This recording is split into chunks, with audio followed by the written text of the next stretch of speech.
karena masyarakat sangat membenci sesuatu yang berhubungan dengan pajak. Kasus-kasus pajak di Indonesia sangat mempengaruhi masyarakat, sehingga mereka cukup keliru untuk mempercayai. Lalu, ada beberapa masyarakat yang enggan untuk membayar pajak, padahal mereka sangat memenuhi syarat untuk membayar pajak sebagai WP dan untuk memenuhi NPWP. Kurangnya kesadaran masyarakat untuk membayar pajak sangat perlu ditindaklanjuti. Kenapa? Padahal pajak itu adalah kewajiban seorang warga negara untuk negaranya. Akan keliru masyarakat tentang pajak harus segera diubah. Karena kalau terus-menerus begini, keberlangsungan pembangunan negara akan terus terhambat karena tidak adanya masyarakat yang sadar ingin membayar pajak. Kendati demikian, masyarakat dari berbagai golongan tidak dapat benar-benar lari dari pajak. Contohnya, pajak pertambahan nilai atau sebagai yang kita kenal adalah PPN. PPN merupakan pungutan yang dikenakan terhadap setiap proses produksi maupun distribusi. PPN adalah jenis pajak yang sering kita jumpai dalam kehidupan sehari-hari, seperti kita berbelanja di Indomaret, Alfamart, Carrefour, dan sebagainya. Para konsumen atau pembeli akan dikenakan PPN sebesar 10%. Sadar atau tidak, ikhlas atau terpaksa, pada situasi berbelanja akan tetap tercantum PPN. Namun, apabila dalam bukti transaksi tersebut tidak tercantum PPN, maka harga barang yang kita beli sudah include PPN.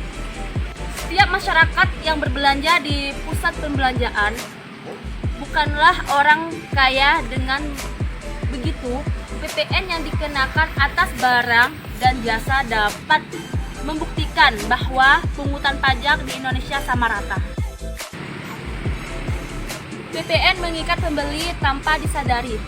PPN merupakan kewajiban dari pembeli sehingga akan dibayar oleh pembeli itu sendiri. Namun penjual atau pengusaha kena pajak atau PKP memiliki kewajiban memungut, menyetorkan, dan melaporkan pajak tersebut. Kemudian, penjual akan melaporkan dan menyetorkan ke Ditjen Pajak.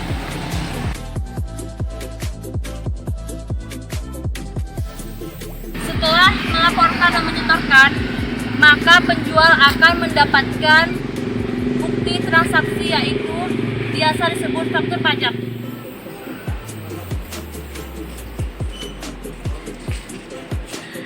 Kalian sering berbelanja di minimarket atau supermarket seperti Indomaret.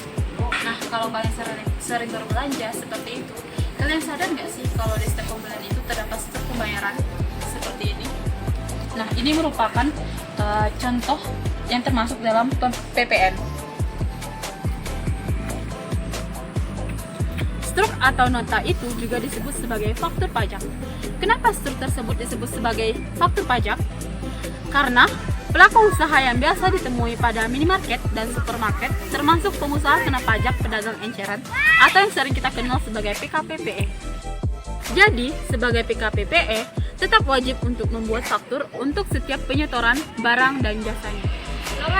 Namun, karena faktur standar kurang praktis dikarenakan harus memubuli NPWP dan nama lawan transaksi, maka PKPPE ini menerbitkan faktur pajak tanpa mencantumkan keterangan mengenai identitas pembeli serta nama dan tanda tangan penjual yang dapat berupa nota, struk penjualan, bon kontan, kwitansi hingga karcis.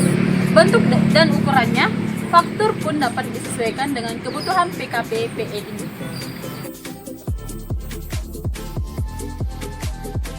Terkadang, total pembelian pada struk belanja sudah diisi lengkap dengan rincian tambahan PPN. Terkadang juga harga barang tertera sudah termasuk pajak.